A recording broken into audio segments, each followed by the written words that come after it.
વિદ્યાર્થીઓ માટે આજે ડે 15 આપણે લઈને આવ્યા છે, જેમાં મિક્સ પ્રશ્નોની આપણે શરૂઆત કરીએ છીએ. પહેલો પ્રશ્ન છે શિક્ષણ અને મનોવિજ્ઞાન. જીન પ્રિયાસીના જ્ઞાનાત્મક વિકાસના સિદ્ધાંત મુજબ 7 થી 11 વર્ષની ઉંમરના બાળકો કયા તબક્કામાં હોય છે? શું જવાબ આવશે? નોટ પેન લઈને બેઠા છો કે એમને જ બેઠા છો?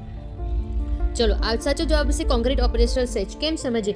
આ બાળકોમાં શું એ વખતે શું એમનામાં થાય છે? તો કે જે તાર્કિક શક્તિ હોય છે, એમની વિચારવાની જે શક્તિ હોય છે, એ આ ટાઈમમાં વિસ્તૃત પામે છે, વિકસાવે છે. પરંતુ જે મૂર્તિમંત વસ્તુઓ છે એની સાથે પણ એ વિકાસ કરે છે, બરાબર? એટલે આ ઉંમરમાંથી એમનો શું છે, પ્રોપર જે વિકાસનો તબક્કો છે એ શરૂઆત થઈ જાય છે. એને કોન્ક્રીટ ઓપરેશનલ સ્ટેજ તરીકે પણ આપણે ઓળખીએ છીએ, બરાબર?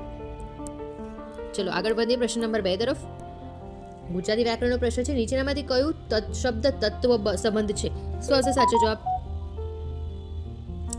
તો કે દૂધ સાચો જવાબ છે. કેમ? તો કે દૂધ છે એ સંસ્કૃત શબ્દ, સંસ્કૃતમાં જે એક શબ્દ છે, સંસ્કૃત ભાષામાં એક શબ્દ છે દુગ્ધ, એમાંથી બગડીને તત્વ બનેલો છે. બાકીના બધા કયા શબ્દો છે? તત્સમ શબ્દો છે. આ ગ્રામરનો વિષય હતો ગુજરાતી વ્યાકરણનો, બરાબર? આગળ વધીએ. ગણિતનો પ્રશ્ન છે, એક ચોરસ લંબાઈ 15 સેન્ટીમીટર છે અને પહોળાઈ 8 સેન્ટીમીટર છે, તેનો પરિણામ કેટલો આવશે?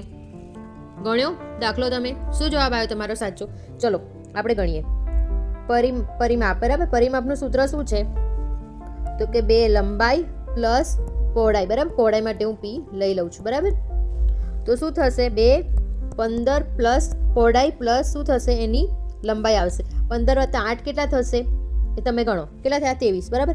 એટલે 2 ગુણ્યા આપણે 23 કરવાનું. 2 ગુણ્યા 23 કરીએ, 2 કેટલા થયા? 4, 2 3 6. એટલે શું થયું? જવાબ આપણો સાચો પડ્યો બી ઓપ્શન, 46 સેન્ટીમીટર, બરાબર? લંબાઈ પ્લસ પહોળાઈનું સૂત્ર તમારે યાદ રાખવાનું.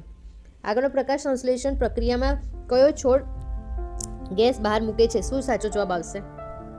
તો કે ઓક્સિજન. મેં ઓલરેડી તમારા માટે પહેલાથી ટીક કર્યો છે. અમુક વિદ્યાર્થીઓ કેવું છે, ડાયરેક્ટ જવાબ જોઈએ છે એવી કોમેન્ટો મને આવેલી છે, એટલા માટે, બરાબર? તો એમ કહ્યું ઓક્સિજન. કેમ? તો કે પ્રકાશ સંશ્લેષણ જ્યારે શું લે, એ પ્રકાશ સંશ્લેષણ દરમિયાન એ પોતાની બોડીની અંદર કાર્બન ડાયોક્સાઇડ લે અને ઓક્સિજન બહાર પાડે છે. જ્યારે રાતે શું હોય છે? રાતે ઓક્સિજન લે છે અને કાર્બન ડાયોક્સાઇડ બહાર પાડે છે. એ વસ્તુ તમને ધ્યાન હોવું જોઈએ, બરાબર?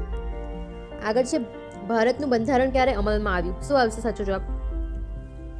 તો કે 26 જાન્યુઆરી 1950ના દિવસે. કેમ?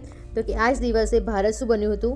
અને કયો દિવસ બીજો આપણે કહીએ છીએ પ્રજાસત્તાક દિવસ તરીકે પણ ઓળખીએ છીએ, અને એ જ દિવસે ભારત અમલમાં આવ્યું હતું. જો તમને મારો વિડીયો ગમ્યો હોય તો દિલ્હી હું 5 મિક્સ પ્રશ્નો લઈને આવું છું, તો પ્લીઝ તમારે દિલ્હી જો એવા પ્રશ્નો જોઈતા હોય તો પ્લીઝ લાઈક, શેર અને સબસ્ક્રાઇબ કરી દેજો. અને દિલ્હી નવી અપડેટ્સ માટે જોજો. અને એનો લોંગ વિડીયો છે મેરેથોન, 4000 MCQની મેરેથોન મનોવિજ્ઞાન માટે પણ શરૂ થઈ ગઈ છે. દિલ્હી એના 7:30 એના એપિસોડ્સ અપલોડ થાય છે. Okay, thank you so much.